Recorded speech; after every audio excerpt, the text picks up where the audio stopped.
way gives the trainers a good look. We're training the trainers. Opportunity to look, feel, and touch every inch of their body. So we can do those external checks and ask them to present their mouths, open up their mouths, and do an oral exam, and basically touch or feel every inch of their body. We can also extend on that and actually ask our dolphins to do anything that your doctor can ask of you. That means we can ask them for blood samples, stool samples, urine samples. We can ask them to present themselves in a way that allows us to bring in a portable ultrasound kit or x-ray machine. And that allows us to take a look internally. And further away from me, that's actually what Hannah is doing. She is doing a urine sample. She was practicing a urine sample, which does take a number of trainers. Now, to do a urine sample on cue, as everyone out here has needed to do for doctors, can be a stressful situation initially for humans anyway. It's not something we get asked to do often. But our dolphins do get asked to do these behaviors on a regular basis, so it is not a stressful behavior. It's something we do on a regular basis, and it's important that we do these internal checks for a number of reasons. One is to make sure that, yes, she looks like she has a beautiful body from the outside, but we want to make sure that everything is healthy on the inside as well.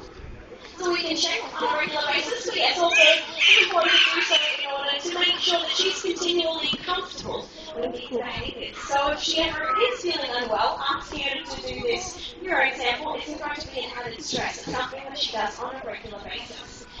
On top of that, we do physical checks, both internally and externally, but we also need to make sure that our dolphins get enough exercise every day.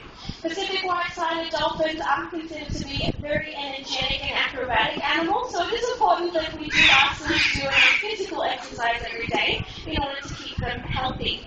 But on top of that, it's very important to keep them mentally exercised as well. Dolphins are very smart animals, and it's important to keep their brains active, just like it's important for us to keep our brains active.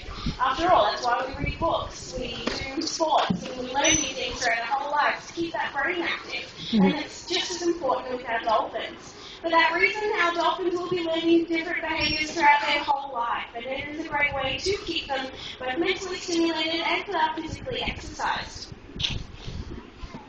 You may be wondering how do we get our dolphins to do these behaviors? Well, it's very important to note that at no stage will you ever hear me say we make our dolphins do anything. We never make our dolphins do any behaviors, and for two reasons. One is they're large animals, it's pretty hard to make them do anything. But more importantly is that we do not want to make them do anything.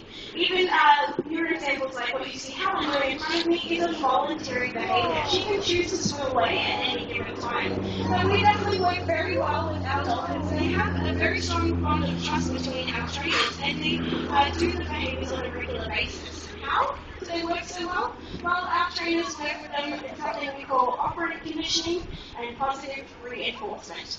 Basically, that's my fancy way of saying we reward our dolphins if they do what we've asked. So everything is a question.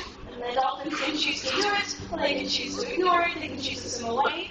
Even training sessions like these are voluntary, even our shows are voluntary. They can choose to participate or choose not to. And as I said, everything they do, we want them to want to do it.